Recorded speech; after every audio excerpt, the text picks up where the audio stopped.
Good afternoon, everyone.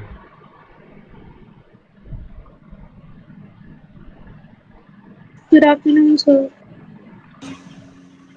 Good afternoon sir. तो बेटा एक तो पुराने चैप्टर में हमारा थोड़ा सा पोर्शन बच गया था, वो खत्म करके हम बेटा पी ब्लॉक शुरू करेंगे आज, ठीक है। बेटा मैं चाह रहा हूँ तो हमारा जब तक थोड़ी सी क्लासेज बची है ऑनलाइन की, तो हम थ्योरेटिकल चैप्टर ही ले लेते हैं, क्योंकि ये बहुत फ़र्क पड़ेगा नहीं, हम ऑफलाइन करेंगे ऑनलाइन करेंगे उस पर। और इलेक्ट्रोकेमिस्ट्री फिर हम ऑफलाइन शुरू होने के साथ में शुरू करेंगे बेटा इसके बाद में। तो तब तक हम पी ब्लॉक इजीली अच्छे से पढ़ लेंगे, तो मैं हमारे पास एक दो चैप्टर बस बच जाएंगे उसके बाद, और फिर वापस हम उसके अकॉर्डिंग शुरू कर देंगे हमारी कहानी को। तो बेटा शुरू करते हैं हम।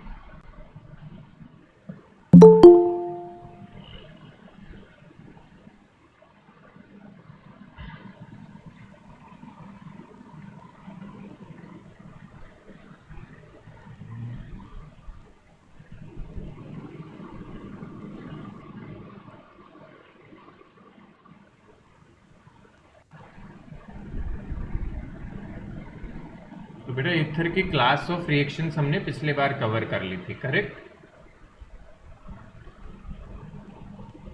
ओके, आई होप आपको स्क्रीन विजिबल हो गया बेटा।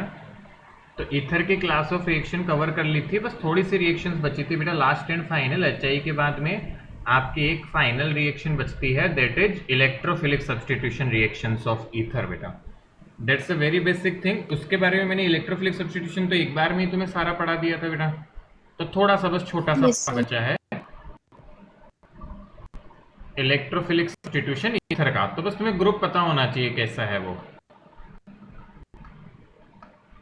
Electrophilic substitution in ethers. This is the last kind of part remaining बेटा। तो मतलब यदि फिनॉल वाला ईथर होता है बेटा, तो उसमें इलेक्ट्रोफिलिक सब्स्टिट्यूशन हम देखते हैं।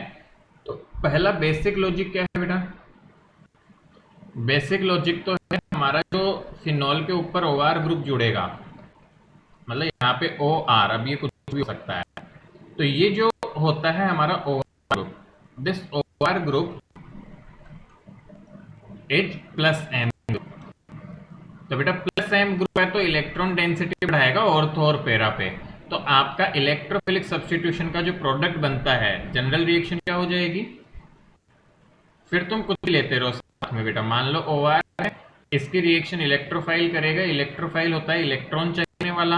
अब ये कहाँ जाके जुड़ेगा? दो जगह जाके जुड़ेगा सर, एक तो जुड़ेगा आपका ऑर्थो पे, और एक जुड़ेगा हमारे पास में पैरा पे। As simple as that. और बेटा इनमें से यदि कोई पूछता है मेजर और माइनर, तो 99% केस में पैरा मेजर प्रोडक्ट होता है और ortho is the minor product. बहुत ज़्यादा डिस्टिंक्शन तो नहीं होता, बट बस ये थोड़ा सा ध्यान रखने का है बेटा। इसकी बहुत सारी कैटेगरीज अलग अलग बना दी जाती हैं। एक जेल के लिए इलेक्ट्रोफिलिक सब्स्टिट्यूशन के बहुत सारे टाइप्स बना देते हैं, बट रिएक्शन सब सेम तरह की होती है। इसका जैसे सब टाइप देखें हम बेटा, हेलोजिनेशन। हेलोजिनेशन का मतलब होता है हेलोजन जुड़ना। तो तुम्हारे सामने है कंपाउंड OCH3 ले रहे हैं हम, this is a type of ether बेटा। इसका कॉमन नेम होता है इनिसोल, याद रखना, इट्स अ कॉमन नेम,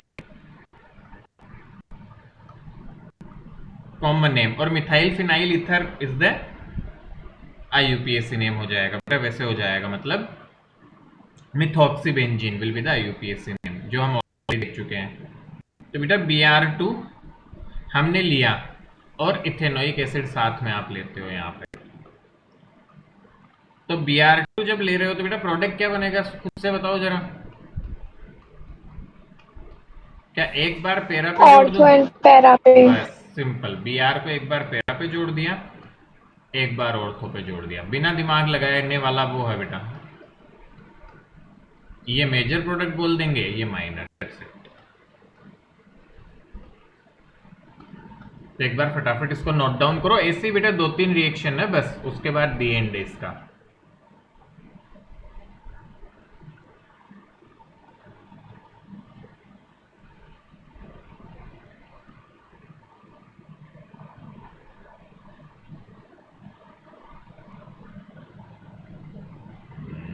ये क्या क्या बीच में आ जाता है, अभी अभी नहीं करनी अपडेट।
बेटा डन।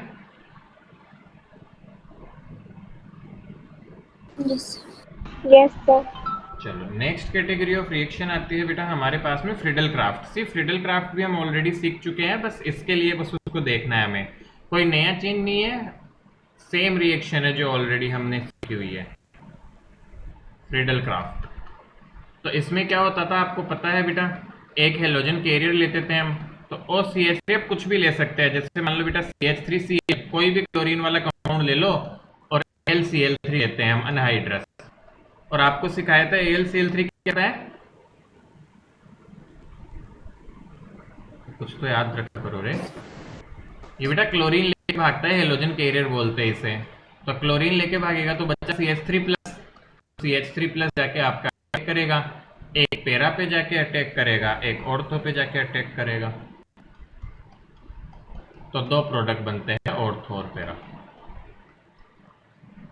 इसी तरह बेटा आप चाहे जितनी करवा लो, मतलब इसकी तो कितनी भी रिएक्शन करवा सकते हो आप anhydrous L C L three की। फॉर एग्जाम्पल जितने एग्जाम्पल चाहो लिख लो, कोई भी रिएक्शन कर सकते हैं हम जो फ्रिडल क्राफ्ट में होती है। C H three C O C L, इसकी रिएक्शन आप कर लो बेटा, वही anhydrous L C L three से, तो वही क्लोरीन चला जाएगा यहाँ से, और क्लोरीन चला जाएगा तो जो बचेगा वो ऐड हो जाएगा। 1 सेकंड बेटा,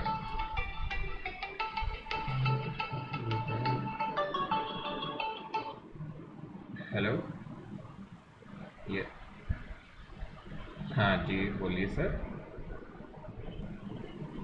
हाँ हाँ हाँ हाँ, ओके ओके सर, मैं जैसे ही टाइम मिलता है सर आके कलेक्ट करता हूँ। All right sir, thank you.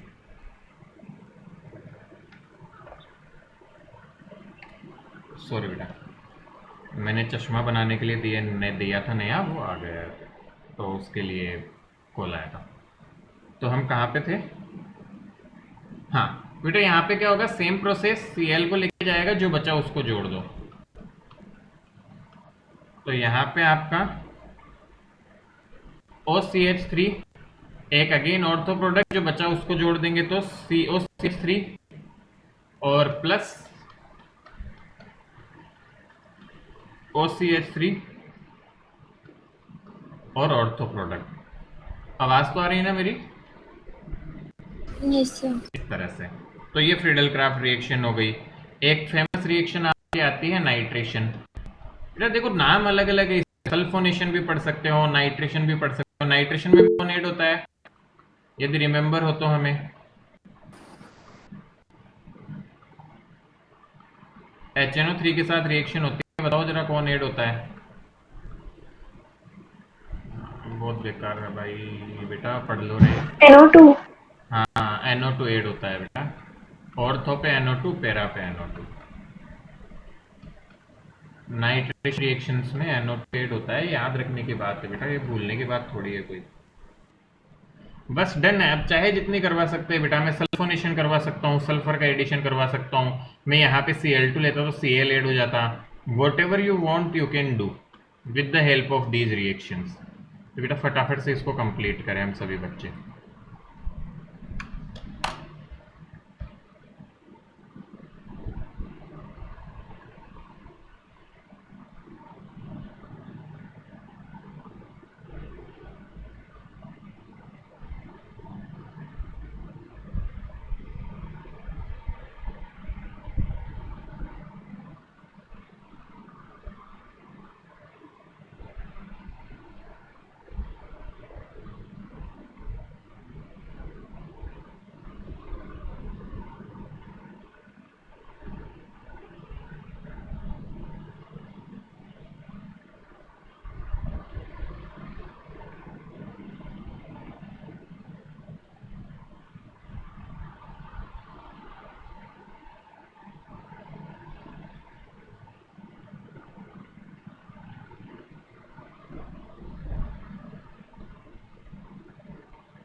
बेटा लिख लो तब बताना मुझे।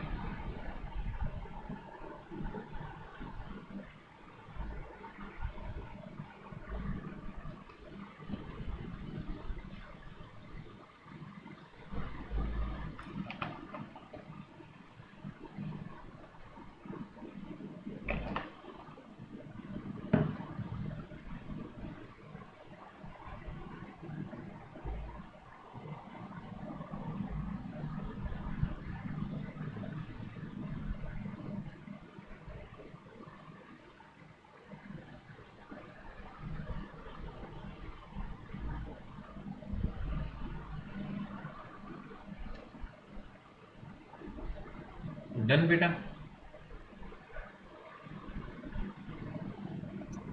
Yes sir. Yes, sir. चलिए बेटा, अब देखो बेटू, अब इन सबको आप क्वेश्चन आंसर्स करो, रिएक्शंस पढ़ो, और फिर इस पे एक बार बुक के क्वेश्चंस को अटेम्प्ट करना शुरू करो। जो डाउट्स आते हैं वो बेटा मुझसे पूछो इनके। अब एक जब नया चैप्टर शुरू कर रहा हूँ बेटा, तो उससे पहले एक छोटी सी चीज़ मैं बताऊँ आपको, जो आपको एक जो होमवर्क करनी है, वैसे मैं बताऊँगा आपको बेसिक सारा मैं अभी कवर करूँगा पी ब्लॉक एलिमेंट्स, बट मैं चाहता हूँ तुम खुद भी थोड़ा सा वर्क करो बेटा। बैकएंड में तुम थोड़ा सा, क्योंकि हमें दो चीज़ों की जरूरत पड़ेगी, एक पीरियोडिक टेबल, बेटा पीरियोडिक टेबल आप रिवीजन करें, कुछ नहीं लगेगा बेटा, घंटे भर में फटाफट फटाफट देख ले बेसिक कॉन्सेप्ट, बहुत डिटेल में नहीं कि किधर एनर्जी बढ़ती है, किधर एनर्जी घटती है, किसकी एनर्जी ज्यादा होती है, कैसे आयनाइजेशन एनर्जी का ट्रेंड क्या होता है, रेडियस का ट्रेंड क्या होता है। तो बेटा तुम ये पढ़ लोगे तो तुम्हें हर जगह हर ग्रुप के लिए अलग से रटना नहीं पड़ेगा। दूसरी चीज बेटा मैं चाहता हूं आप बेसिक स्ट्रक्चर्स ड्रॉ करना रिवाइज करें, जो कि केमिकल बॉन्डिंग में आप पढ़ते हैं। मतलब बेसिक कैसे कि बेटा जैसे मैं बोल दूं sp3 जैसे बोला जाए हाइब्रिडाइजेशन, तो इसकी शेप क्या होगी, इसकी इसका स्ट्रक्चर कैसा होता है। जैसे मान लो मैं तुम्हें बोल दूं बेटा PCl5 कंपाउंड है, मैं तुमसे पूछूं बताओ इसका हाइब्रिडाइजेशन क्या है, कोई बता सकता है वैसे for the time being? sp3d. sp3, बढ़िया। शेप? Octahedral. ना ना ना, Trigonal bipyramidal. ट्राइगोनल बाइपिरामिडल, बढ़िया, ट्राइगोनल बाइपिरामिडल। तो बेटा ऐसी चीजें मुझे चाहिए थोड़ी सी अपने से, है ना, ऐसे ही लिखते होंगे शायद, है ना, वॉट एवर इट इज। तो ये बेसिक्स, बहुत नहीं, पीरियोडिक टेबल का भी बेटा क्या क्या, वैसे तो मैं काफी कुछ चीजें तुम्हें सिखाऊंगा, चिंता मत करो, मैं बताऊंगा भी, बट बेटा अगेन जितना आपको थोड़ा खुद से भी पढ़ के आओगे तो वो चीजें और ज्यादा क्लियर होगी। नहीं तो बेटा ये चैप्टर इतना विशालकाय है कि इसको आप चाहे जितनी देर पढ़ा सकते हो। And this is basic also, ये बहुत टफ नहीं है, ये बिल्कुल नॉर्मल ट्रेंड पे चलने वाला चैप्टर है। आप ढंग से करोगे तो बहुत अच्छे से हो जाएगा, याद करने का बहुत ज़्यादा है बेटा, रट्टा मारने का चैप्टर है। बट मैं आपको ऐसा समझो, मैं बेटा क्वेश्चन आंसर्स के फॉर्मेट में लूंगा इस चैप्टर को। तो लेट से कि मैं आपसे बेटा इस चैप्टर में क्वेश्चन आंसर के फॉर्मेट में कुछ क्वेश्चंस और आंसर लिखवाऊंगा, अपने काफ़ी सारे रीजनिंग के क्वेश्चन उसी से आ जाते हैं, और बाकी जो क्वेश्चन है उन पे हम बहुत सारी प्रैक्टिस कर लेंगे। मैं आपको क्वेश्चंस भी प्रोवाइड करूंगा इस पे बने बनाए बहुत सारे क्वेश्चन आंसर्स, तो उनको आप पढ़ लोगे कि कैसे आंसर देना है, तो भी हमारी बहुत हेल्प हो जाएगी। तो उस तरह से हमें दोनों तरीके से चलना पड़ेगा, तो तुम्हें पढ़ना तो पड़ेगा इस चैप्टर को करने के लिए बेटा। And a single most chapter contains around 7 to 8 marks weightage, है ना, एक अकेला चैप्टर 7-8 नंबर लेके चला जाता है पेपर में, तो बहुत बड़ी बात है बेटा। तो इसलिए हमें थोड़ा अच्छे से मेहनत करनी है इस पे, याद ज़्यादा करने का है, बट मैं बता दूंगा कि किसको सेकेंडरी प्रायोरिटी देनी है, किसको प्राइमरी प्रायोरिटी देनी है। तो आप प्राइमरी प्रायोरिटी का भी इसको अच्छे से कर लोगे तो ये मान के चलो 80 to 90% मार्क्स इस चैप्टर में आ जाते हैं, और जो सेकेंडरी और किस्मत हो तो पूरे भी आ जाते हैं बेटा, क्योंकि वो प्राइमरी से ही आता है मैक्सिमम, बट किस्मत खराब होती है तो 1 या 2 मार्क का क्वेश्चन आपका सेकेंडरी कंटेंट से बन सकता है। तो वो तो देखो कोई प्रेडिक्ट नहीं कर सकता है बेटा, but this is A one thing जो स्टूडेंट्स भी छोड़ना चाहते हैं, और जिन बच्चों ने मीम्स पढ़ी हो, जो इंस्टा चलाते हैं आप में से, इंस्टा सुपरस्टार्स हमारे जो भी बच्चे हैं, उन्होंने मीम्स भी पढ़ी होगी, पी ब्लॉक को हटा दो, बस टाइम मशीन मिल जाए तो पी ब्लॉक को हटाना चाहते हैं। एनीवे, सो क्या चैप्टर टफ है? आंसर है नहीं। बट फिर चैप्टर से दुश्मनी क्यों है? क्योंकि बेटा याद करने का काफ़ी है। बट मैं मेरी तरफ से कोशिश करूंगा कि हमें याद मिनिमम करना पड़े। रिएक्शंस बेटा याद करनी पड़ेगी बस, ये मान लो। बाकी कॉन्सेप्चुअल में ऐसा बता दूंगा कि हमें थोड़ा क्वेश्चन आंसर्स के फॉर्मेट में और कॉन्सेप्ट इस तरह से करेंगे कि वो सब जगह लग जाएंगे, मैक्सिमम जगहों पे। तो हमारा 70% तो इजी वे में हो जाएगा ये चैप्टर, 30% की फाइट रहेगी अपनी। तो वो जो बच्चा एक्स्ट्रा कर पाएगा वो ले पाएगा वो 30% मार्क्स बेटा। तो चलो शुरू करते हैं हम कहानी को। तो बेटा मैं पहले बेसिक शुरू कर रहा हूँ, जो कि मैंने अभी बताया आपको पीरियोडिक टेबल वगैरह का। तो कुछ बेसिक कॉन्सेप्ट सीखेंगे before starting the P block elements. और यहाँ पे बिल्कुल ध्यान से सुनना है, ध्यान से समझना है। और आज घर पे ये काम जरूर कर लेना नेक्स्ट क्लास से पहले, नहीं तो नेक्स्ट क्लास में फिर दिक्कत होगी बेटा। वैसे तो मैं बता रहा हूँ अभी, बट फिर भी थोड़ा सा खुद से भी करके आओगे तो बहुत हेल्प मिल जाएगी हमको मेरे बताने के बाद। थोड़ा पुराने नोट्स उठा के पलट लेना तो बहुत बेटा बहुत ज़्यादा हेल्प मिल जाएगी। मतलब इस चैप्टर का तुम ऐसा सोच समझो कि 10% हिस्सा कर लोगे यदि तुमने ये चीज़ कर ली तो 12th के चैप्टर का 10 से 15% हिस्सा आपका हो जाएगा, आपने ये थोड़ा भी ढंग से कर लिया तो। आइए तो उसी चीज़ को शुरू करते हैं बेटा। हम सब बच्चे पीरियोडिक टेबल पढ़ते हैं, मैं बहुत ज़्यादा डिटेल में तो नहीं जाऊँगा, बट एक रफ डायग्राम बेटा बना रहा हूँ, देखें देखें, समझने की कोशिश करेंगे हम इस। यहाँ पे बेटा आपके दो ब्लॉक्स आते हैं, एस ब्लॉक, यहाँ आपका डी ब्लॉक आता है, और यहाँ डी ब्लॉक के दो एलिमेंट से आप बाहर निकाल के ऐसी दो रोज बनाते हो। ये आपका कौन सा ब्लॉक आता है? F block. और ये बेटा आ जाता है पी ब्लॉक। तो पीरियोडिक टेबल में आप इधर से इधर चलते हैं, उस बेसिस पे हमारी कहानियां चलेगी मेन बेटा। Down the group left to right. तो जो मैं ये एरो बना रहा हूं बेटा, जब भी हम बोलेंगे L to R, तो कुछ बेसिक टर्मिनोलॉजी जो हम इस चैप्टर में यूज करेंगे बेटा, L to R implies left to right. ठीक है, और ऐसा एरो भी मैं दिखा सकता हूं केवल। और इस तरह से हम एरो लगाएंगे डाउन। तो डाउन, सिंपल डाउन लिखने का या सिंपल एरो डाउन लगा देने का मतलब होगा डाउन द ग्रुप, कि ग्रुप में ऊपर से नीचे बेटा जा रहे हैं हम। ऑलराइट, यहां पे बेटा हम पी ब्लॉक पढ़ेंगे। पी ब्लॉक ये ग्रुप्स का क्लासिफिकेशन कैसे हुआ था। तो बेटा यहां हम बोलते हैं एस ब्लॉक का लास्ट इलेक्ट्रॉन एस सबशेल में जाता है। लास्ट इलेक्ट्रॉन जब एस सबशेल में जाता है तो उसको एस ब्लॉक बोला गया। लास्ट इलेक्ट्रॉन पी में गया तो उनको कैसा बोला गया? पी ब्लॉक के पी ब्लॉक का लास्ट इलेक्ट्रॉन बेटा डी में गया तो उसको बोला गया डी ब्लॉक का।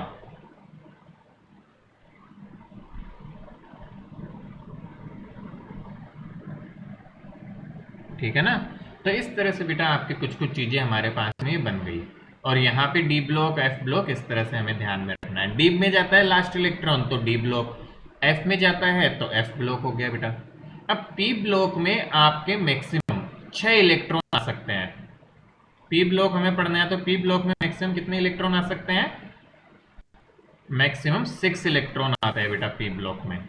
तो देखो यहाँ पे 6 ग्रुप्स होते हैं 6 इलेक्ट्रॉन के corresponding. See everything is logical. 1 2 3 4 कितने बन गए? 5 और 1 6 ऐसे बना लो, है ना। एक्चुअल में सब कुछ लॉजिकल है हमारे पास। तो बेटा पी ब्लॉक में 6 इलेक्ट्रॉन आ सकते हैं। तो पी ब्लॉक के कोरस्पोंडिंग आपके पास 6 ग्रुप्स होते हैं बेटा। कौन कौन से होते हैं, कौन बताएगा जरा?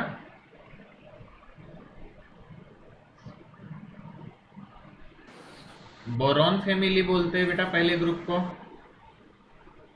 नेक्स्ट को कार्बन। बहुत बढ़िया, कार्बन फैमिली। थर्ड आता है बेटा nitrogen family. Nitrogen.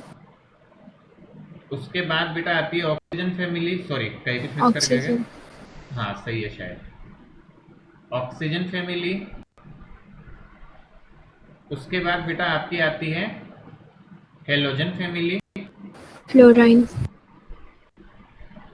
Halogen family बोलते हैं बेटा। तो लास्ट आता है नोबल गैसेज। तो ऐसे करके बेटा 6 ग्रुप्स होते हैं पी ब्लॉक में। ये दो ग्रुप है, ये आप ग्रेड 11th में पढ़ते हो बेटा। तो हमें 12th में 4 ग्रुप पढ़ने हैं और हमारी 12th क्लास की स्टडी शुरू होगी बेटा नाइट्रोजन ग्रुप से। जहां पे देखोगे तो 2 ग्रुप्स बहुत बड़े हैं बेटा, नाइट्रोजन और ऑक्सीजन। हेलोजन भी थोड़ा सा बड़ा है, नोबल गैस तो 2 पेज का है, तो इसमें हमें टाइम नहीं लगेगा क्योंकि ये तो नोबल होती है, इनर्ट होती है, कुछ करती नहीं है। तो यहाँ पे थोड़ा टाइम कंज्यूमिंग है ये चैप्टर अपना बेटा। यहाँ पे हमें बहुत कुछ सीखना है इनके बारे में। क्या ये बेसिक आइडिया क्लियर है जो भी यहाँ पे लिखा गया है? Yes, sir. समझ आता है हमें? बहुत ही बढ़िया। तो फटाफट से बेटा इसको जस्ट नोट डाउन करने की जरूरत नहीं है, तुम तो यहाँ से लिख लो ना, यहाँ से पी ब्लॉक को यहाँ से शुरू करो। ये पीरियोडिक टेबल मत बनाओ, सबको पता है, यहाँ से शुरू कर लो बेटा। P block maximum 6 electron, 6 groups are there, और ये नाम लिख लो फटाफट। तो यहाँ से शुरू करो लिखना, यहाँ से यहाँ तक लिख लो बेटा, नीचे तक पहले।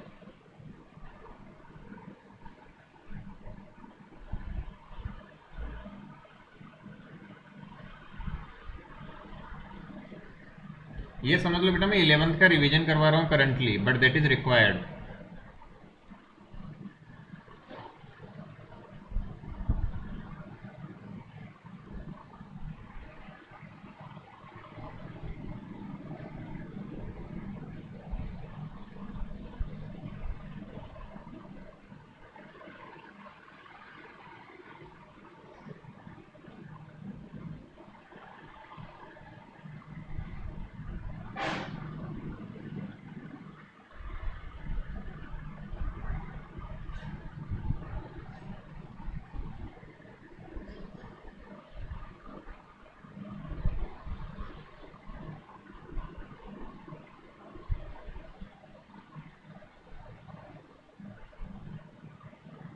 लिख लिया बेटा?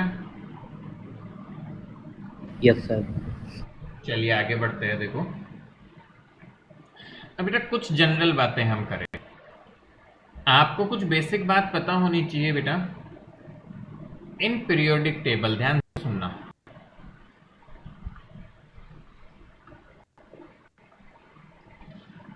As we move from left to right, तो बेटा लेफ्ट टू राइट जब मैं जाता हूं तो effective nuclear charge, NC stands for effective nuclear charge, मतलब न्यूक्लियस के अंदर कितना चार्ज है बेटा, इफेक्टिव न्यूक्लियर चार्ज इंक्रीज। ये कोई एक्सप्लेन कर पाएगा इसका क्या समझे हम? Sir because sir shall come हो रहे हैं। बेटा शेल तो बढ़ रहा है लेफ्ट राइट जाने पे। सर प्रोटॉन इज इंक्रीजिंग हाँ एज द एलिमेंट। बिल्कुल बेटा, आपका नंबर ऑफ प्रोटॉन्स बढ़ रहे हैं ना, जेड बढ़ता है बेटा। देखो फर्क क्या है, आप ध्यान से समझो। इन पीरियड क्या कांस्टेंट रहता है, ये थोड़ा सा ये तो तुम्हें आना चाहिए, ये तो बताने की बात नहीं, बट समझो। In a period what is what thing which what is constant? क्या नंबर ऑफ शेल कांस्टेंट रहती है बेटा? सेकंड पीरियड है तो उसके लास्ट कौन सी है, 2 शेल्स होगी उसमें, तो नंबर ऑफ शेल्स तो कांस्टेंट होती है, बट एटॉमिक नंबर इंक्रीज करता है बेटा, एटॉमिक नंबर इंक्रीज करता है। और ग्रुप में क्या होता है, ग्रुप में शेल भी बढ़ती है, एटॉमिक नंबर भी बढ़ता है, दोनों काम होते हैं इन अ ग्रुप। जैसे जैसे नीचे मूव करेंगे बेटा शेल्स इंक्रीज, शेल्स भी इंक्रीज करती है, एटॉमिक नंबर तो ऑब्वियसली बढ़ता है जब शेल्स ही बढ़ रही है। तो एटॉमिक नंबर तो किधर भी जाओ बढ़ेगा या घटेगा, मतलब है ना बेटा, ये समझ आता है हमको। तो बेटा जब लेफ्ट से राइट आप जाते हो, फॉर एग्जाम्पल तुम खुद से देखो, आप लेफ्ट से राइट जाओगे, कोई भी एलिमेंट ले लो 7 और 8 नंबर का, बेटा जेड बढ़ जाएगा, बट नंबर ऑफ शेल तो बढ़ी नहीं, तो न्यूक्लियस का अट्रैक्शन बढ़ता है। What is effective nuclear charge? Effective nuclear charge is the measure of, अब ये सब वैसे तुम्हें आना चाहिए बेटा, बट ये काम आएगा। It is the measure of effective attraction, it is the measure of effective attraction of nucleus on outer shell electrons।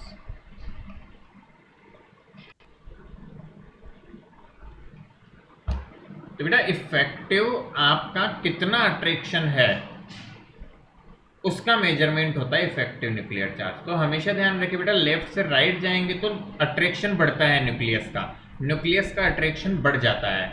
और डाउन द ग्रुप क्या होगा? डाउन जब आप जाओगे डिक्रीज। तो इफेक्टिव न्यूक्लियर चार्ज बेटा घटता है। अब पूरी कहानी जो भी प्रॉपर्टीज की है बेटा, मैं एक साथ समझा रहा हूं, देख लेना। ये जितनी भी प्रॉपर्टीज की कहानी है ना बेटा, वो इसी पे डिपेंड करती है आपकी। अब वो चाहे कोई सा भी ग्रुप हो, चाहे वो आपका डी ब्लॉक हो, चाहे एस ब्लॉक हो, चाहे पी ब्लॉक हो, हम पी ब्लॉक स्पेसिफिक पढ़ रहे हैं, बट चाहे कोई सा भी ग्रुप हो पीरियोडिक टेबल का, all the properties are governed by this part बेटा। हालांकि कुछ जगह एक्सेप्शन होते हैं, जैसे हाफ फील्ड ऑर्बिटल आ गया, फुल फील्ड आ गया, वहां पे कहानी थोड़ा सा अलग होती है। बट मेजरली बेटा आपका जो इफेक्ट होता है वो मेजरली कौन गवर्न करता है? Effective nuclear charge. अब तुम थोड़ा सा भी दिमाग तुम लगा सकते हो, तो मुझे कुछ प्रॉपर्टीज का बताओ बेटा।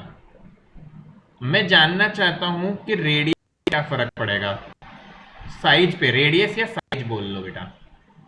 तो पहला पार्ट, जब हम लेफ्ट से राइट जाते हैं तो साइज पे क्या फर्क पड़ेगा बताओ। कम होगी। डिक्रीज। Decrease. इसका लॉजिक क्या है बेटा? Decrease. Number of shell decrease होगी। Nuclear number of shell charges. तो कांस्टेंट है बेटा।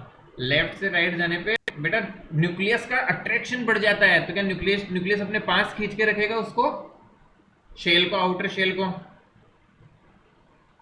बेटा देखो, सब चीजों का आंसर यस ऐसे से सर। होता है। Yes sir. आप जब लेफ्ट से राइट गए तो न्यूक्लियस का अट्रैक्शन बढ़ रहा है, शेल तो बढ़ ही नहीं रहे। अच्छा, शेल तो वही है, बट न्यूक्लियस तेज और जोर से खींच रहा है, न्यूक्लियस और जोर से खींच रहा है, अपने पास ला रहा है उसको खींच के, तो साइज ऑटोमेटिकली इंक्रीज होता है। क्या आंसर मिला इसी चीज से? तो ऑटोमेटिक बताओ, देखिए डाउन द ग्रुप जाओगे तो क्या होगा? इंक्रीज करेगी। साइज इंक्रीज करेगी। बहुत अच्छे। अच्छा, तुम्हें समझ आया तो अगली प्रॉपर्टी बताना जरा हमें बेटा। हालांकि कुछ ये जनरल ऑर्डर ऐसी एक्सेप्शन आएंगे, आप डी ब्लॉक पढ़ोगे तो पता चलेगा 4D और 5D सीरीज की साइज अप्रोक्सीमेटली सेम होती है। तो exceptions are there, but this is majorly बेटा, ये मेजोरिटी ये होल्ड करता है। वो एक्सेप्शन से हमें डिफरेंट ग्रुप्स के लिए अलग से पढ़ना रहेगा फिर। तो बेटा रेडियस आपको समझ में आ गया। आयनाइजेशन एनर्जी बताओ जरा।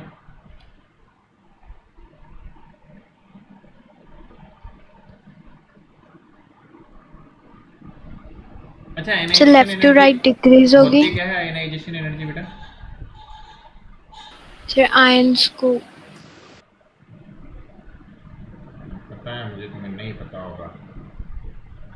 Energy required to remove an electron from outermost shell of atom. चिंता मत करो, तुम्हें आयनाइजेशन एनर्जी की डेफिनेशन कोई नहीं पूछेगा। तो मैं थोड़ी 100% एक्यूरेट डेफिनेशन नहीं लिख रहा हूँ। 100% एक्यूरेट में बेटा gaseous atom in isolated state वो सब आता है। मुद्दे की बात लिख रहा हूँ केवल। Energy required to remove an electron from outermost shell of an atom. तो ये 100% सही डेफिनेशन नहीं है, बट इससे अपना काम चल जाएगा। मैं जानबूझ के नहीं लिख रहा हूँ, क्योंकि बिना काम हमें रट्टा नहीं मारना बिना काम की चीज़ों का, बट एक आइडिया होना चाहिए व्हाट इज दिस। तो अब खुद से बताओ बेटा क्या बिहेवियर होगा इसका? Left to increases. Right sir left to right increase होगी। और down the group decrease. Decrease होगी। बहुत बढ़िया बेटा। इसका क्या लॉजिक? लेफ्ट टू राइट क्यों इंक्रीज होती है ये? Because the nuclear charge increases and energy required to बिल्कुल remove an बेटा। electron. अब खुद समझो, जब न्यूक्लियस ने बेटा बहुत टाइटली होल्ड किया हुआ है किसी को, मतलब न्यूक्लियस तेज जोर खींच के पकड़ा हुआ है और तुम्हें उसको बाहर खींचना है, तो तुम्हें भी ज्यादा जोर लगाना पड़ेगा कि नहीं पड़ेगा बताओ? मतलब सोचो बेटा, तुम्हारे दोस्त तुम्हें जाने ही नहीं दे रहा, पकड़ के बैठ गया मतलब, और कोई दूसरा दोस्त तुम्हें ले जाना चाहता है, तो उसको ज्यादा जोर लगाना पड़ेगा। तो जितने ज्यादा जोर से तुम्हारे एक दोस्त ने तुम्हें होल्ड किया है, दूसरे दोस्त को उतना ही लगाना पड़ेगा निकालने के लिए। The same thing applies here. जितना ज्यादा बेटा न्यूक्लियस उसको होल्ड करके रखा हुआ है, जितना पास अपने खिंचा हुआ है, हमें निकालने में उसको उतना ही जोर आएगा। So again that logic is this. बात थोड़ी सी समझ में आ रही है क्या हमको? Yes, sir. पक्की बात? Yes, sir. Again exceptions are there. Exceptions होते हैं, मैं एक्सेप्शन की बात नहीं कर रहा, जो जनरल ट्रेंड है वो समझना है। एक्सेप्शन होंगे वो मैं सब अलग से बताऊंगा तुम्हें, क्या होता है एक्सेप्शन, कैसा होगा वो मैं बताऊंगा आगे, बट तुम्हें जनरल ट्रेंड आना चाहिए, ठीक है ना बेटा? चलो, आगे बढ़े हम। यहाँ पे बेटा तुम चाहो तो एक नोट याद रख लेना, वो एक्सेप्शंस को सेटिस्फाई करने में काम आएगा। एक नोट लिख लेना इसके बाद, half filled and fully filled orbitals are more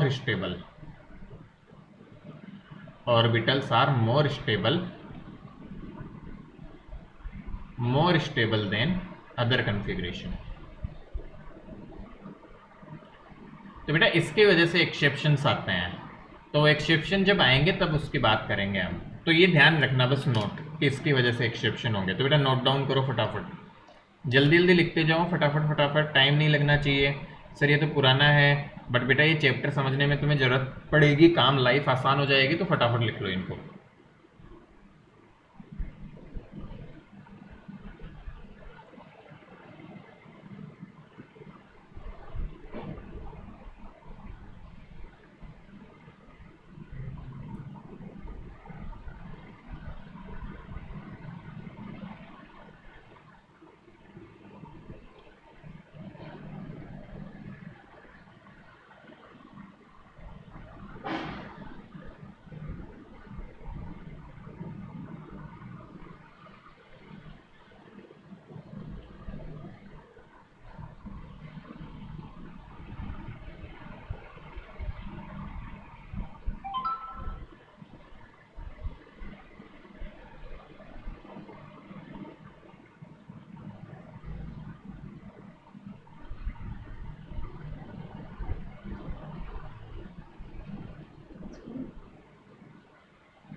done बेटा, लिख लिया कि जल्दी बताओ। Yes, sir.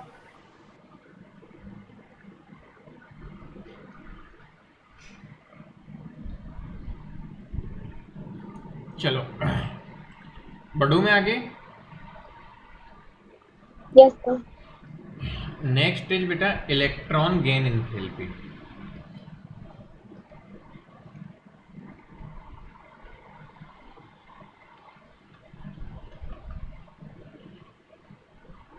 होती क्या है ये? So the energy released when electron is added. बहुत बड़े बेटा, it is the amount of energy release when electron is added to outermost shell।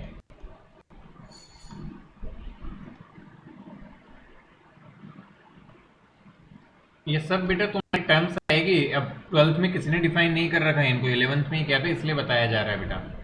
तो एक्चुअली में मेरा ये वैल्यू जो रहती है इसको समझो कि किस केस में ये बढ़ती हुई रहेगी, किस केस में घटती हुई रहेगी। तो इस पे हम थोड़ी सी चर्चा करें, ध्यान से सुनना।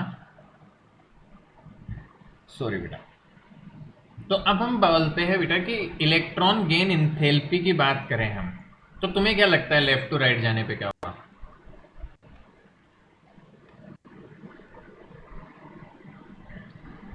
Increase.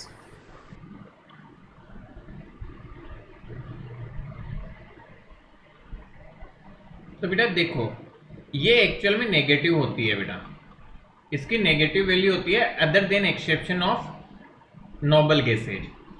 तो लेफ्ट टू राइट जाते हैं हम तो मैग्नीट्यूड इंक्रीज करता है, मैग्नीट्यूड इंक्रीज करता है, बट वैल्यू वाइज क्या होती है? क्योंकि नेगेटिव में बड़ी वैल्यू क्या छोटी होती है क्या? -3 बड़ा होता है -4? Yes, sir.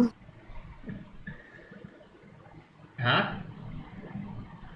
-3. है ना, -3 बड़ा होता है ना बेटा वैसे। तो वैल्यू तो घटती है देखो, बट मैग्नीट्यूड बढ़ता है। मतलब क्या हुआ? अब इसका एक्सप्लेनेशन कैसे दे बताओ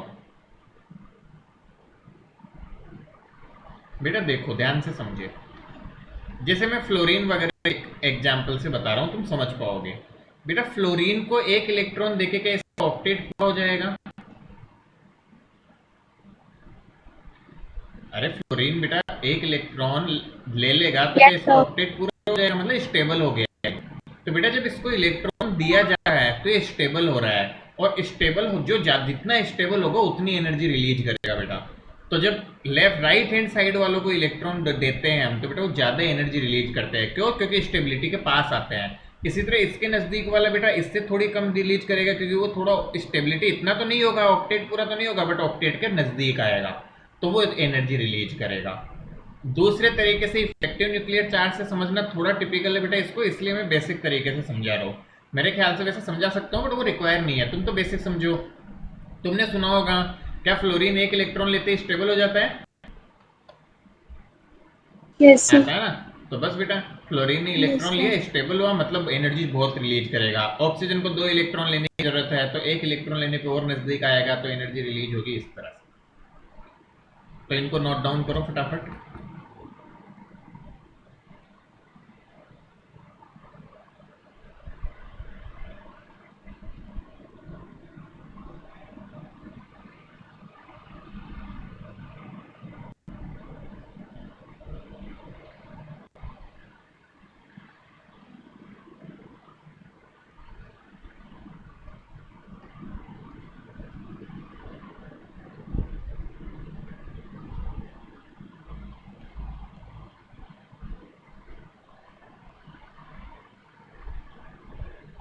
ये बेटा बहुत बेसिक बेसिक चीजें, आई होप तुम समझ पा रहे हो,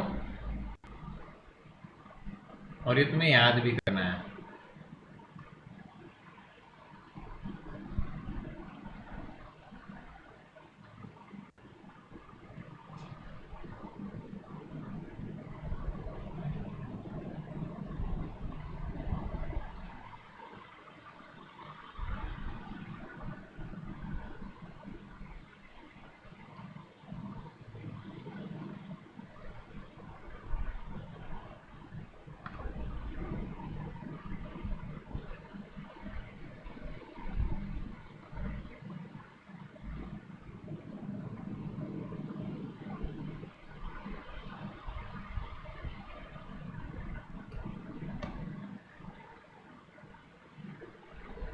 डन बेटा, ये को तो कॉमन सेंस है, ये भी एक्सप्लेन करूंगा। मेटालिक करेक्टर डिक्रीज होना, पता है लेफ्ट हैंड साइड में मेटल होते हैं, राइट हैंड साइड में नॉन मेटल। तो Yes, ये तो sir. बिल्कुल बेसिक सी बात है बेटा, ये बिलीव है ना।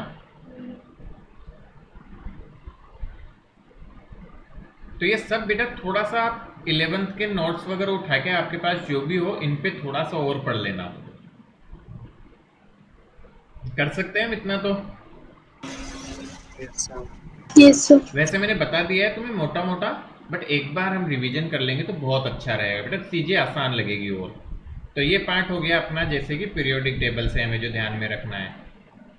चलिए अब बेटा फटाफट से हम चलते हैं, हमारे पास में यहीं पे बेटा मैं लिख रहा हूँ ना, आपका बॉन्ड से बॉन्ड वगैरह की तरफ में है ना। तो यहाँ पे बेटा मैं हाइब्रिडाइजेशन बताऊंगा। हाइब्रिडाइजेशन जैसे मान लो कोई है और उसकी शेप पे जनरल बात करें, वैसे खूब तरह की हो सकती है बट हम मेन शेप पे चलेंगे, बाकी खूब तरह पे इतना दिमाग नहीं लगाना। तो बेटा sp लीनियर, sp2 प्लेनार होती है बेटा, है ना। ट्रायंगुलर प्लेनार भी बोलते हैं, नॉर्मल प्लेनार भी बोल सकते हो। sp3 tetrahedral. बेटा देखो इनके सब टाइप्स भी होते हैं, बट सब टाइप्स की हमें अभी रिक्वायरमेंट नहीं है, बेसिक चीज पता होनी चाहिए पहले। टेट्राहेड्रल में जैसे बेटा वी शेप भी आता है, बेंड शेप भी आता है, आपके तरह तरह के आते हैं। इसी तरह बेटा नेक्स्ट हम बात करते हैं sp3 ट्राइगोनल बाइपिरामिडल।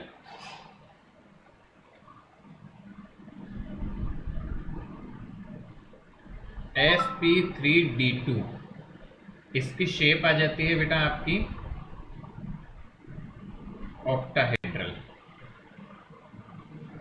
ठीक है ना। और इसी को बेटा स्क्वायर बाइपिरामिडल से कभी वर्ड दिख जाए तो कैसे लिखते हो? बाई ऐसा आता है, बाई या बी आई आता है, मैं तो भूल गया। पिरामिडल में आता है नहीं कि बेटा आते पी वाई, इसमें। वॉट एवर इट इज, है ना? तो मैं जो समझ आया वैसे लिख लेना। इसी तरह बेटा sp3d3 pentagonal bi pyramidal.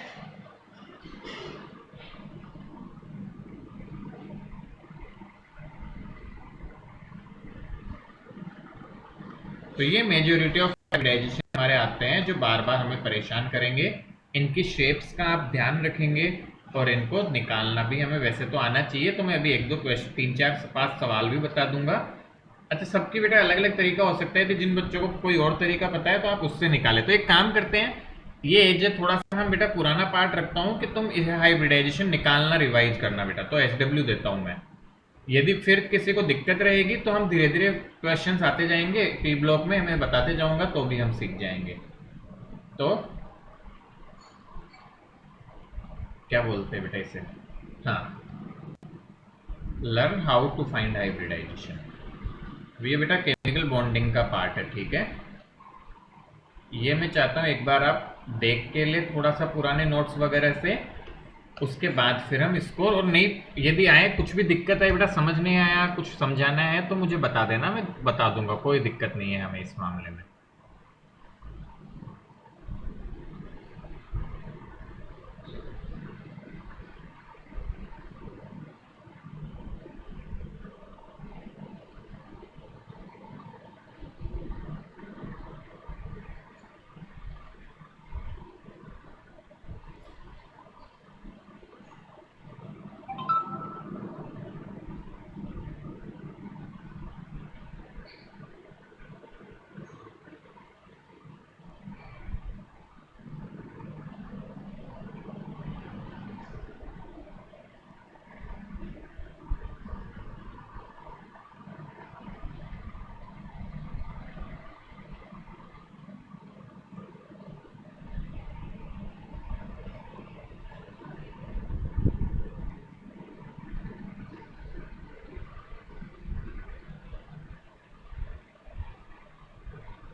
Is this okay? Yes, sir. लिख लो बेटा, जल्दी से लिख लो। Yes, sir.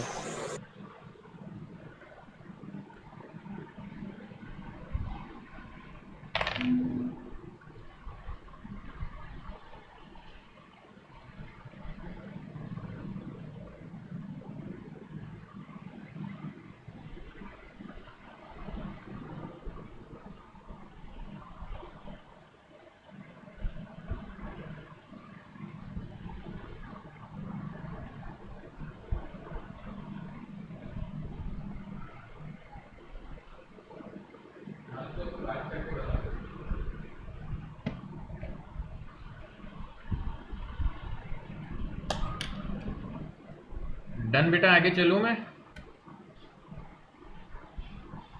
Yes. Yes, sir. Yes, sir.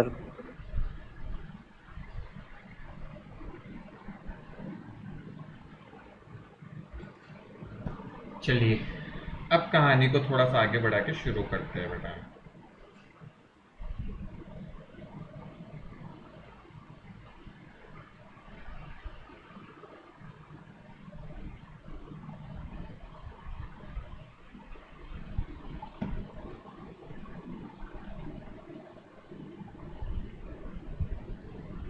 चलो,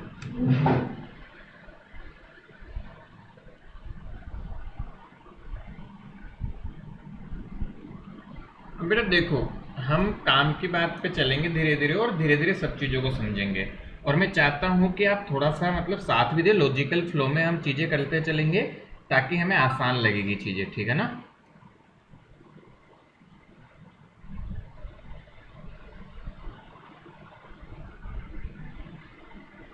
चलो, तो शुरू करते हैं बेटा हम। हमारी सबसे पहला आता है यहाँ पे ग्रुप 15, जिसे हम कहते हैं नाइट्रोजन फैमिली।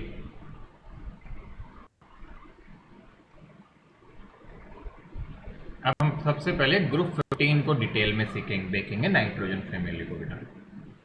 तो आपके पास में बेटा सबसे पहले तो इसमें एलिमेंट्स कौन कौन से आते हैं, तो हम देखें यहाँ पे आपके पास में नाइट्रोजन से शुरू होगा, नाइट्रोजन फैमिली है, तो नाइट्रोजन के बाद में आपका आता है फॉस्फोरस, उसके बाद में आर्सेनिक, उसके बाद में बेटा एंटीमनी और उसके बाद में बिस्मथ। तो ये हमारे पास में मेनली 5 एलिमेंट इस पे आते हैं, ठीक है। तो ये बेटा है, आप देखेंगे तो इनमें से नाइट्रोजन और फॉस्फोरस को हम बोलते हैं नॉन मेटल, इनको हम नॉन मेटल की कैटेगरी में रखते हैं बेटा। आर्सेनिक और जो एंटीमनी है बेटा ये मेटालॉइड्स होते हैं। अच्छा, मेटालॉइड समझते हैं हम क्या होते हैं? Yes, sir. Yes, sir. और bismuth is typical shows metal behaviour. Metalloids are the substances which can behave like metal and non metal both बेटा, है ना। तो ऐसे सब्सटेंसेज को मेटालॉइड्स कहते हैं। एक सेकंड रुक जाओ, मैं चश्मे को साफ कर लूं, दिख ही नहीं रहा। तो ये हाँ, जल्दी से करके बेटा बताओ बेटा, क्या ये समझ आया हमको? N P A S S B B I 5 लोग होते हैं। अब जिसको जैसे ट्रिक से याद करना हो वैसे ट्रिक से याद करें बेटा। हम जो भी नाना पाटेकर जो भी तुमने याद की होगी या पहले सिखाई गई होगी आपको, जिस भी ट्रिक से हमें याद करना हो उससे कर ले, कोई दिक्कत नहीं है।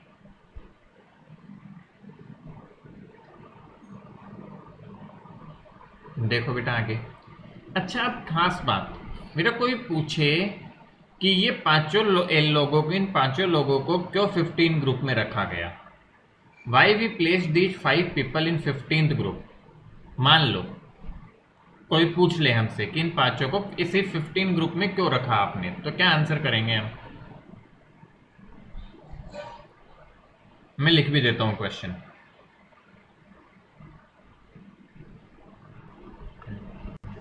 Y Same these properties. Property भी कह सकते हो, और are place in same group. Electronic configuration. हाँ, बहुत बढ़िया। तो बेटा इसका मेन वजह हम इलेक्ट्रॉनिक कॉन्फ़िगरेशन को देखे हैं। देखो जो लेटेस्ट पीरियोडिक टेबल है ना बेटा, वो इलेक्ट्रॉनिक कॉन्फ़िगरेशन पे बेस्ड है मेनली। तो हम सॉल्यूशन में क्या बता देंगे इसका?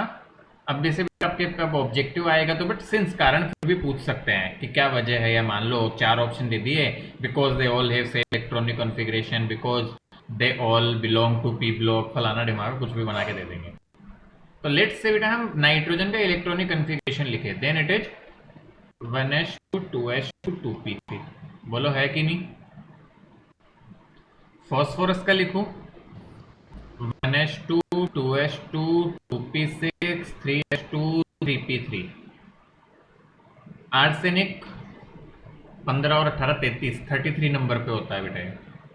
सो 1s2 2s2 2p6 3s2 3p6 4d10, पहले 4s2 में बताया वैसे, 3d10 4s2 4p3, ठीक है बेटा। तो ये इनका इलेक्ट्रॉनिक कॉन्फ़िगरेशन आता है। देखो तो तुम्हें एक चीज साफ पता चल रही होगी बेटू, ध्यान से देखना, इन सबका आउटर कॉन्फ़िगरेशन देखो तुम जरा, कुछ कॉमन चीज नजर आई क्या? Yes, sir. अब आगे मुझे याद नहीं है, सही बताऊं तो लिखना भी नहीं है, हमें पूछे तो हमें 2 का ही बताना है, बहुत है 2 का भी बता देंगे तो अंतिम। चलो आर्सेनिक तो फिर भी लिख दिया, वैसे याद कुछ नहीं है, वो इलेक्ट्रॉनिक कॉन्फ़िगरेशन बेटा लिखने में टाइम लग जाता है और कुछ नहीं बेटा। हम जैसे इनका बता देंगे तो हम क्या कहते हैं बेटा कि इनका इलेक्ट्रॉनिक कॉन्फ़िगरेशन जो है वो कैसा है? इलेक्ट्रॉनिक कॉन्फ़िगरेशन इन 5 एलिमेंट्स का कॉमन है, NH2 NP5 NP3 sorry NH2 NP3 है बेटा इसका electronic configuration, NP NH2 NP3। तो इस वजह से ये सारे, सिंस NP3 P के 3rd पे एंड हो रहा है तो P ब्लॉक का 3rd ग्रुप होता है ये 15th ग्रुप, तो इस वजह से सारे एलिमेंट्स को एक ही ग्रुप में रखा गया है इनको। बोलो आया बात समझ में हमको? Yes sir. Yes, sir. Yes चलो सर। बहुत बढ़िया। तो बेटा बिल्कुल बेसिक, देखो बहुत बेसिक सा है, हमसे पूछा जाए, वैसे ऐसा क्वेश्चन पूछने के चांस बहुत कम होते हैं बट पूछ लिया तो हम बता सकते हैं। इनका इलेक्ट्रॉनिक कॉन्फ़िगरेशन सेम होता है NH2 NP3। देखो अब ऑब्जेक्टिव में ये क्वेश्चन आ सकता है What is the electronic configuration of these substances? One second. Hello sir, class चल रही है सर, बताइए। हाँ हाँ जी सर, बिल्कुल बिल्कुल।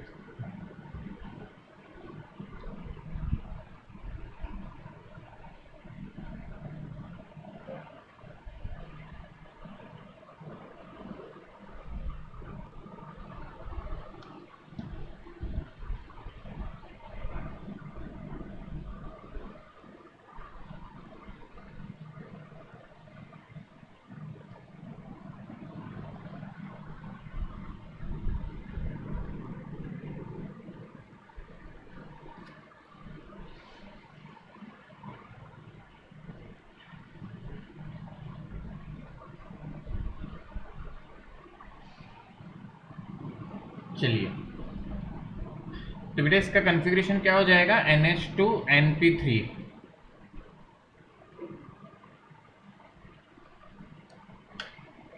नेक्स्ट देखो, मुझे बताओ जरा कुछ कुछ बेसिक प्रॉपर्टीज, फटाफट फटाफट कवर करते हैं अपन।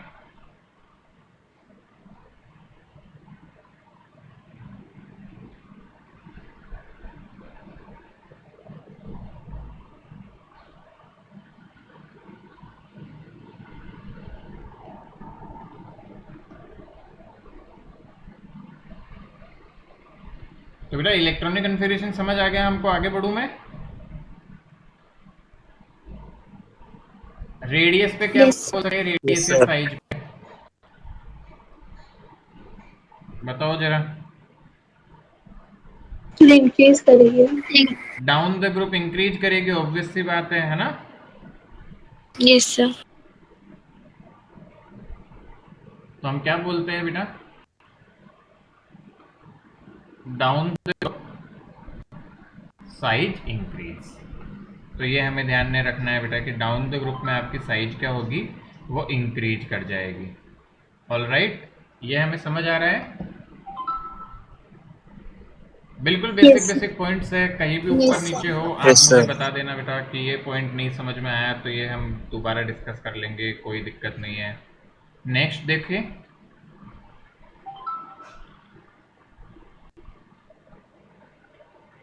Ionisation energy. Ionisation energy word या इंथैल्पी वर्ड बेटा कुछ भी यूज हो सकता है ना? इंथैल्पी वर्ड भी यूज होता है, तो इससे रहना है। इसके बारे में क्या डाउन द कहना ग्रुप है? डिक्रीज होगी। ठीक है, तो डाउन ग्रुप तो डिक्रीज होगी, बहुत बढ़िया। इसका कारण हम समझ ही सकते हैं, अलग से मुझे लिखने की जरूरत नहीं है। अच्छा, दूसरी बात बताओ, आसपास वालों से कैसे कंपेयर करें इसको हम?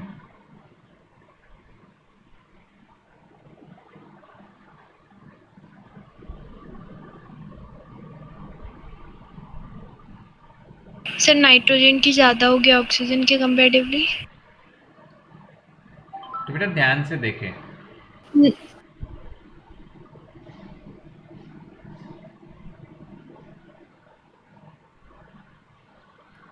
जो 15 ग्रुप है, क्या ये हाफ फील्ड दिखाई पड़ रहा है तुम सबको? Yes sir. तो बेटा हम ये बोलते हैं ionisation energy of 15th group element. Actually जो 15th ग्रुप एलिमेंट होते हैं इनकी 14 से तो ज्यादा होती ही है, और इनकी आपके उससे भी ज्यादा होती है। मतलब ऑक्सीजन वाले से भी ज्यादा होती है बेटा। ऐसा क्यों? इसका कारण पूछा जाता है। Sir because half and fulfilled orbitals are more stable. तो हम क्या बोलते हैं बेटा, ये ज्यादा स्टेबल होते हैं आसपास वालों के कंपेयर में, तो इनसे इलेक्ट्रॉन खींचना ज्यादा मुश्किल होता है। तो हम सिंपली बता देंगे बेटा, because of more stability of half field configuration. More stability of half field configuration. क्या ये बात समझ में आ गई हमको? तो हाफ फील्ड कॉन्फ़िगरेशन की ज्यादा स्टेबिलिटी की वजह से ऐसा होता है। तो फटाफट नोट डाउन करो।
रिटर्न बेटा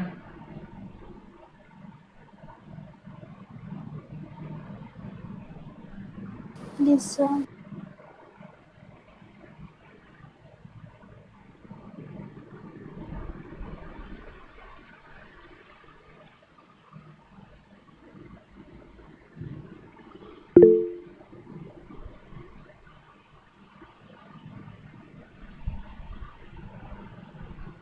चलो बेटा मैं बढ़ता हूँ आगे।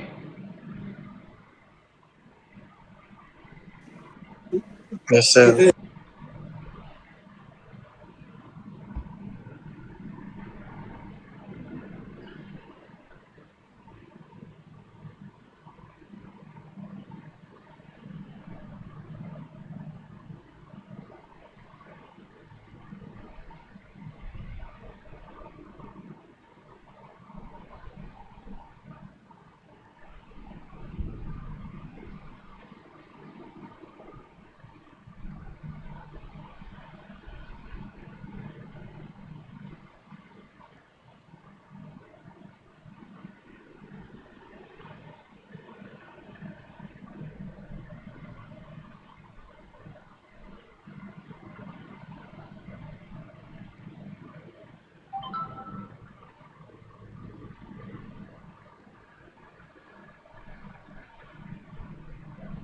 चलिए बेटा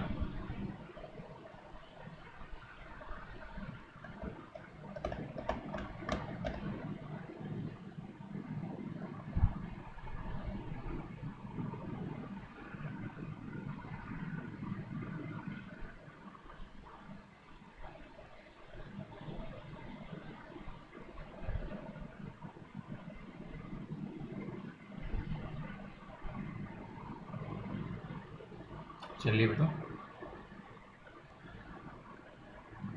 physical property.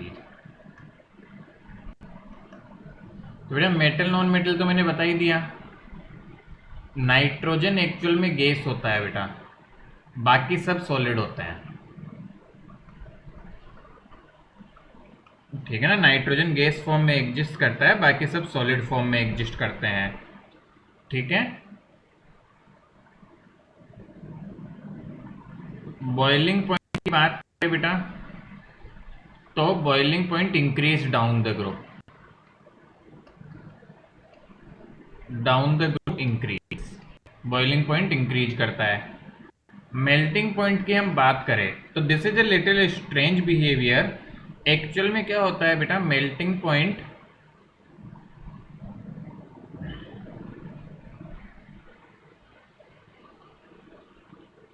Increase up to arsenic and then decrease. मतलब आर्सेनिक तक बेटा बढ़ेगा, मतलब ऐसे समझो कि नाइट्रोजन से ज्यादा होगा आपका किसका, फॉस्फोरस का, फॉस्फोरस से ज्यादा आर्सेनिक का, बट इसके बाद कम होना शुरू हो जाता है। मतलब आर्सेनिक का हाईएस्ट होता है, ऐसा कह सकते हो आप इन दोनों के मुकाबले। तो ये एक हमें ध्यान रखना है। ठीक है,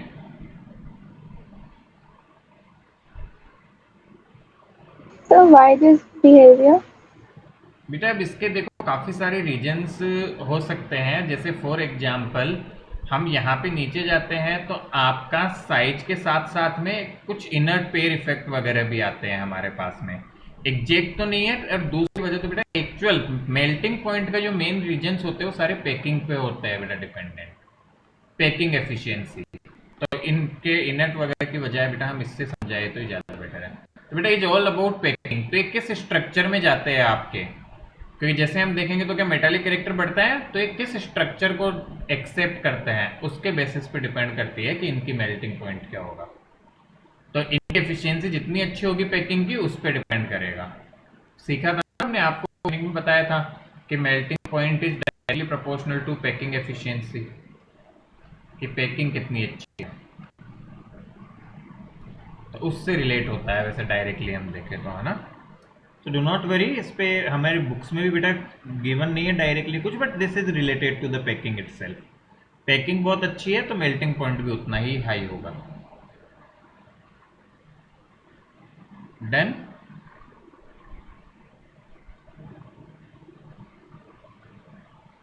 Yes, sir.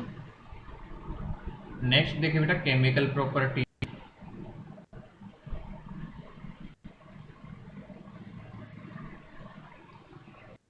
तो केमिकल प्रॉपर्टीज में बेटा सबसे पहले हमारे पास में आता है ऑक्सीडेशन स्टेट।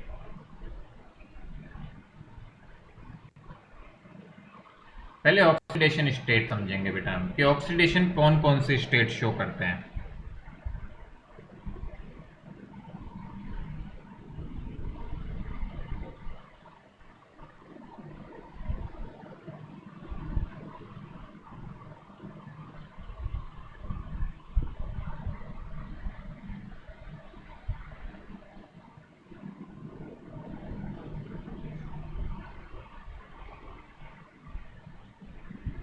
चलो देखो बेटा,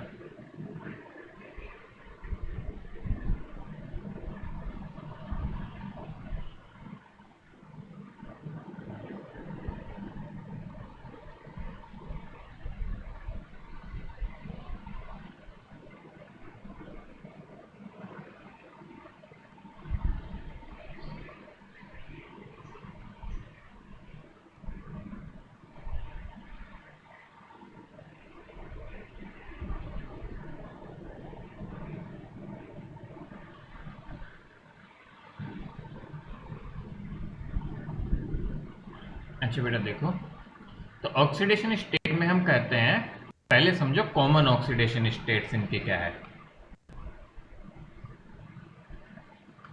सॉरी, तो बेटा कॉमन ऑक्सीडेशन स्टेट तो इनकी रहती है, आपकी ज्यादा कॉमन जो होती है वो होती है आपके पास में +3 और +5 और -3, ये कॉमन ऑक्सीडेशन स्टेट्स होती है आपकी।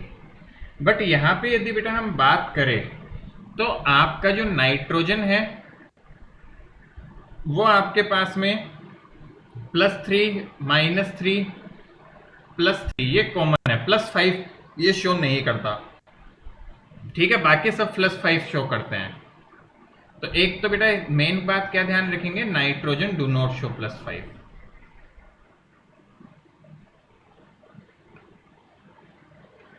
+5 ऑक्सीडेशन स्टेट नाइट्रोजन शो ही नहीं करता, नाइट्रोजन का +5 में कंपाउंड नहीं बनता है। तो ये एक तो खास बात हुई जो हमें ध्यान रखनी है बेटा।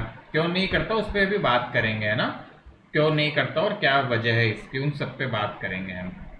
ऑलराइट, कुछ काम की चीजें जो हमें पढ़नी है बेटा या देखनी है, तो हम कहते हैं बेटा स्टेबिलिटी ऑफ -3 ऑक्सीडेशन स्टेट या oxidation number decrease down the group.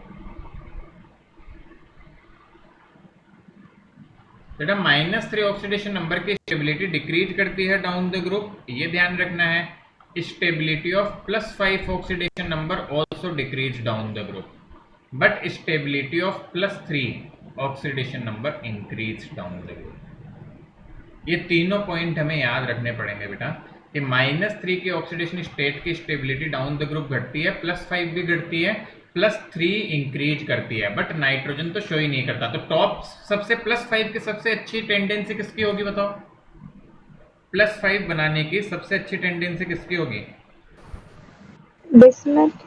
Phosphorus. बेटा डिक्रीज करती है ना, स्टेबिलिटी +5 की डिक्रीज कर रही है डाउन द ग्रुप, और नाइट्रोजन बनाता नहीं है, तो बिस्मथ की तो सबसे कम होगी, तो सबसे ज्यादा किसकी होगी,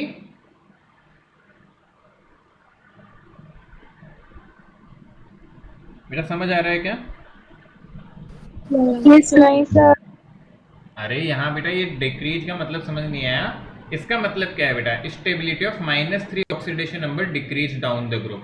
इसका मतलब है कि डाउन द ग्रुप जाओगे तो कंपाउंड पे -3 आने की प्रोबेबिलिटी कम है, मतलब N3- is more stable then P3-। आई बात समझ में?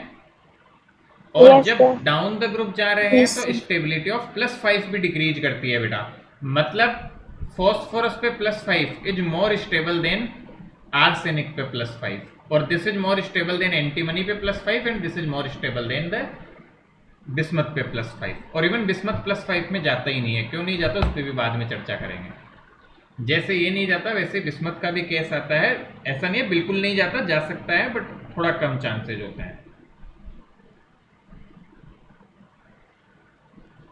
क्या ये समझ में आ रहा है क्या?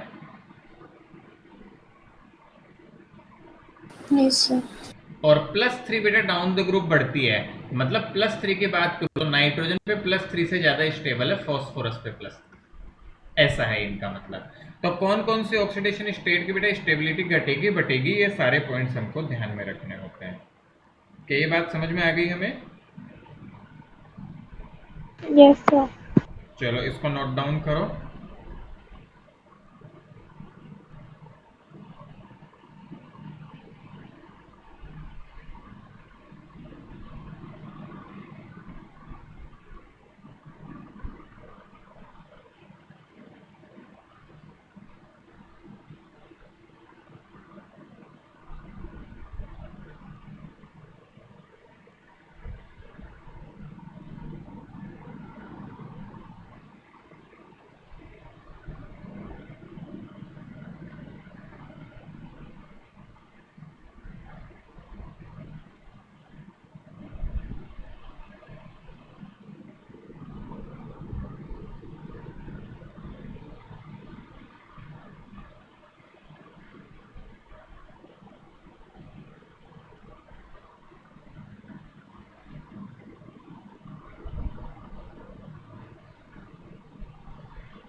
लिख लिया हमने।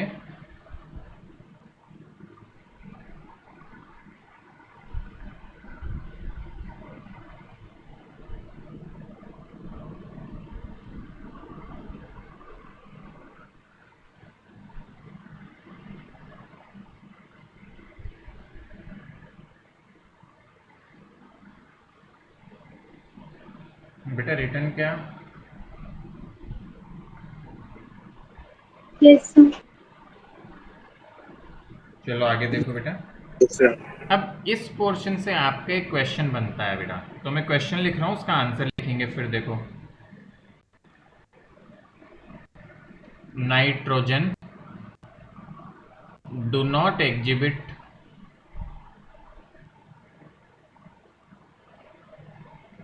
ऐसे लिखते हैं ना शायद, what ever it is, +5 oxidation state, +5 oxidation number या स्टेट बेटा, other elements show +5।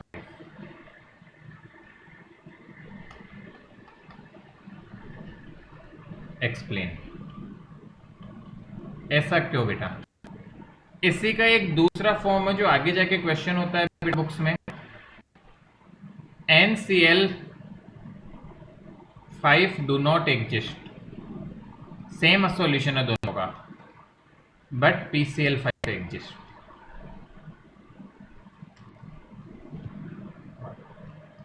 Same solution है दोनों क्वेश्चंस का। कौन Sir, आंसर because कर? हाँ बोलो। Sir, because नाइट्रोजन को स्टेबलाइज करने के लिए 3 ही इलेक्ट्रॉन्स चाहिए। ना, ऐसा जरूरी नहीं बेटा, इसको फॉस्फोरस को भी करने के लिए 3 ही चाहिए बट बना लेता है ये मोर स्टेबल उसमें बेटा। बेटा इसका आंसर क्या है देखो, सुनना, ठीक है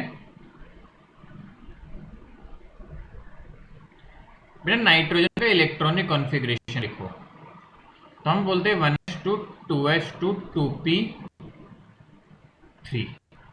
बेटा एक्चुअल में nitrogen belong to second period. आपका एन जो लास्ट शेल होता है नाइट्रोजन का, दैट इज शेल। हम क्या कहते हैं बेटा? Outer most shell of nitrogen, outer most shell of nitrogen can only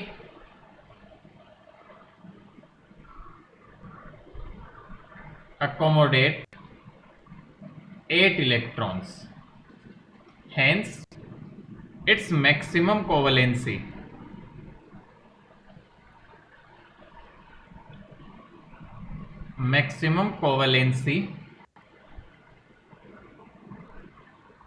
is 4।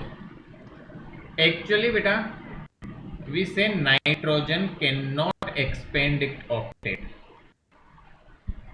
cannot expand octet, but जो फॉस्फोरस का मैं लिखूं बेटा, फॉस्फोरस का जैसे इलेक्ट्रॉनिक कन्फिग्रेशन लूंगा तो तुम्हें पता चल जाएगा।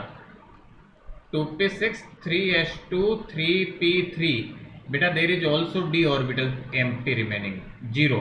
डी ऑर्बिटल थर्ड शेल में खाली होता है। Third shell can occupy max of 18 electrons. Hence, phosphorus and further elements can expand octet. Elements can expand octet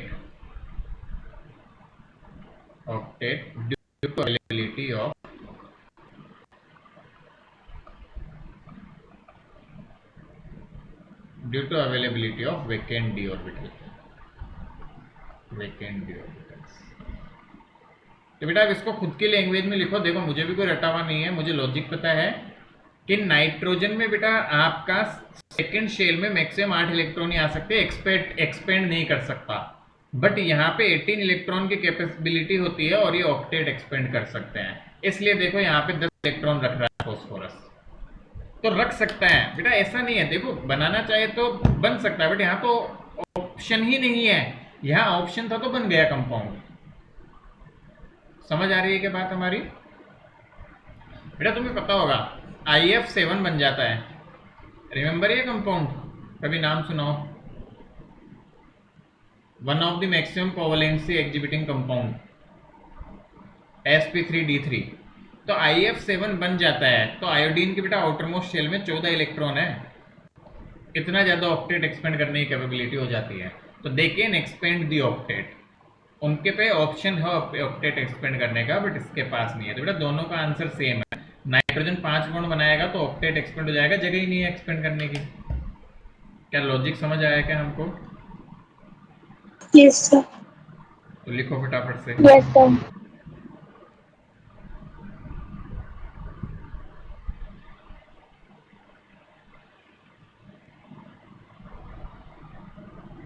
अच्छा बेटा ऐसा नहीं है, देखो हमने मेन ऑक्सीडेशन लिखी है।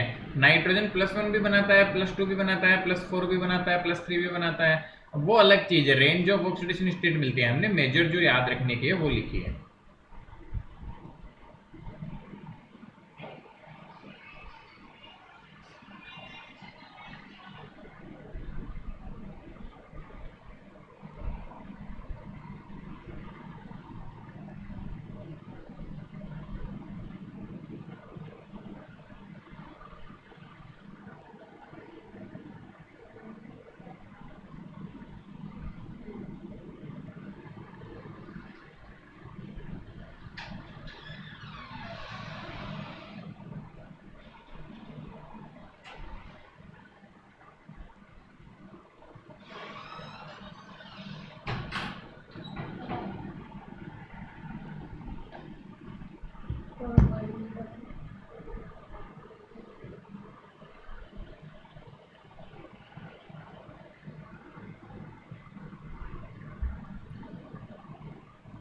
Done.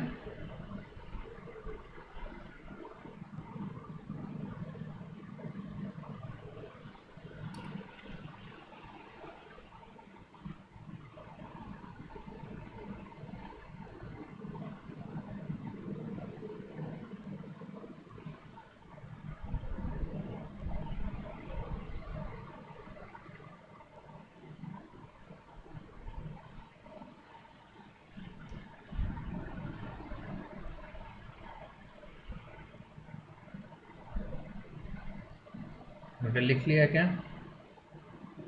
Yes sir.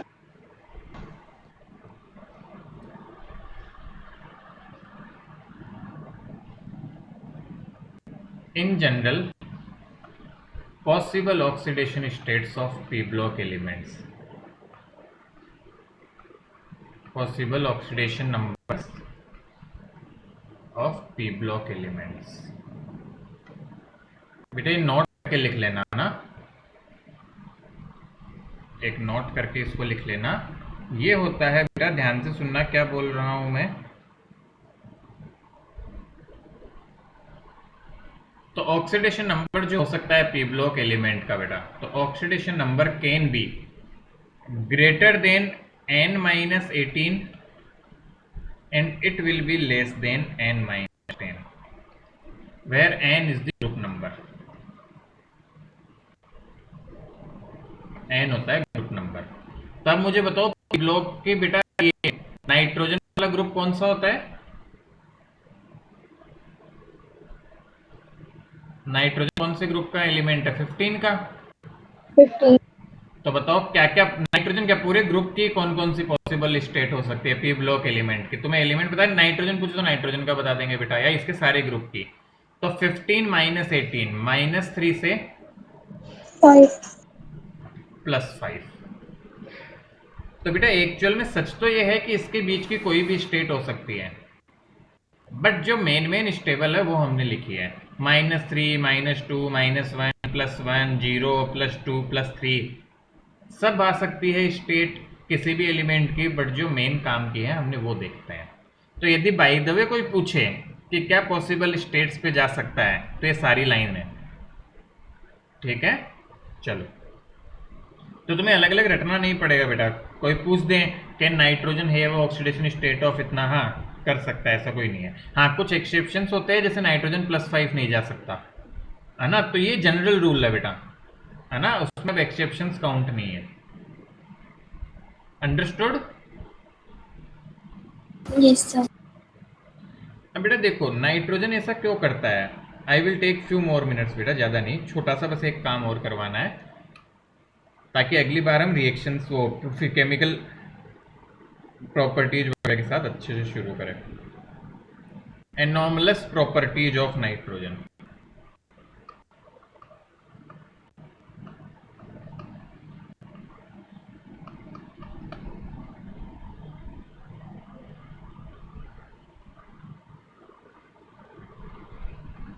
एनॉर्मलस properties of बेटा nitrogen.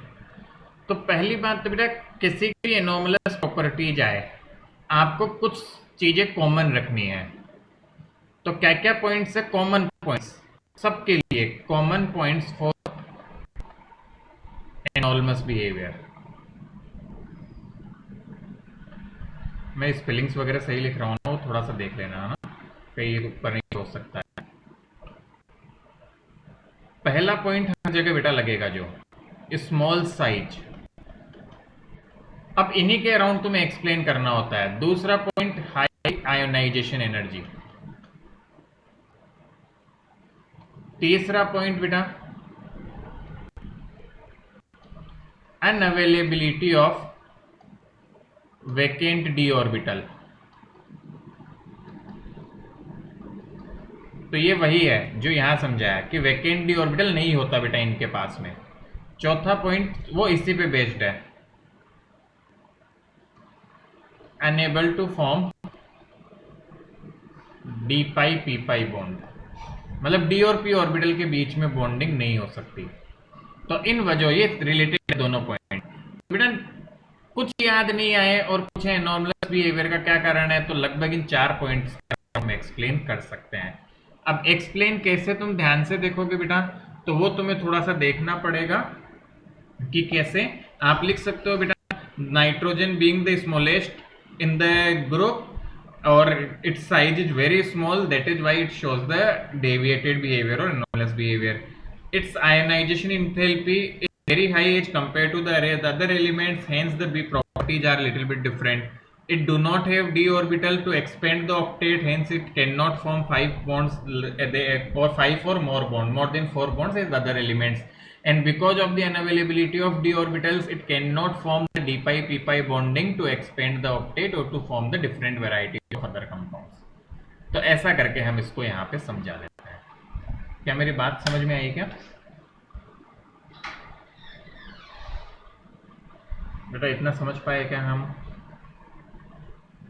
Yes, sir. Yes, sir. बताया गया Yes, sir. बेसिक पॉइंट्स है। एक छोटा सा क्वेश्चन दे रहा हूं तुम्हें, देखते हैं थोड़ा सा देखे बुक पढ़ के या कैसे भी तुम इसका आंसर कर पाओगे। वाई देखूंगा मैं नेक्स्ट क्लास में पूछूंगा। Elements in 15th group, other than nitrogen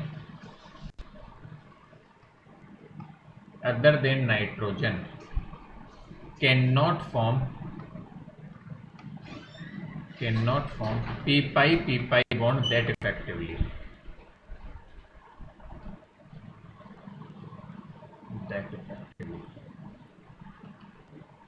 बेटा देखते हैं आप इसका आंसर कहाँ से लेते हो।